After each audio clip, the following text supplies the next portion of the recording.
नमस्कार प्रेक्षकांनो, आज एक मनात प्रश्न आहे. अजितदादा कामाचा माणूस, बारामतीच्या आकाशात एक विमान उडालं आणि अचानक सगळं थांबलं.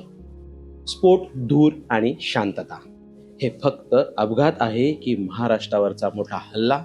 पहा, अपघाताच्या आधी विमानाजवळ अज्ञात माणसं फिरत होती. धुरकट हवेत वातावरण असताना, धुके असतानाही लँडिंग का केलं? रिपोर्ट म्हणतात विमान झाडाला धडकलं, पण तिथे मोठं झाड नाही. झुडपं कशी उंची जुळवू शकती त्या विमानाला धडकण्याची? त्याचबरोबर इन्शुरन्स कंपनीचा फोन येतो आणि पायलटने विमान पाडलं असं माळींना बोललं जातं. त्या विमानामध्ये अतिरिक्त इंधन भरलेलं होतं. जवळपास 90-95% एक्स्ट्रा स्टॉक का भरला होता? ब्लॅक बॉक्सचे फोटो का नाहीत? रिपोर्टवरती अधिकाऱ्यांची नावे का लपवली गेलीत? हा प्रश्न फक्त शब्द नाहीत, हे आपल्या मनातील वेदना आहेत.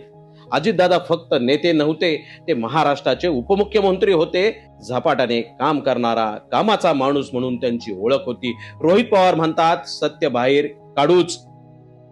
मी म्हणतो सीबीआय तपास व्हावा, त्रस्त चौकशी व्हावी, कारण सत्य लपवता येत नाही, ते उजेडात येईलच. मित्रांनो, ही वेळ आहे शोकाची नाही, न्यायाची. एक आवाज व्हा, व्हिडिओ शेअर करा, कारण महाराष्ट्राचा आवाज दिल्लीच्या तख्तापर्यंत पोहोचला पाहिजे.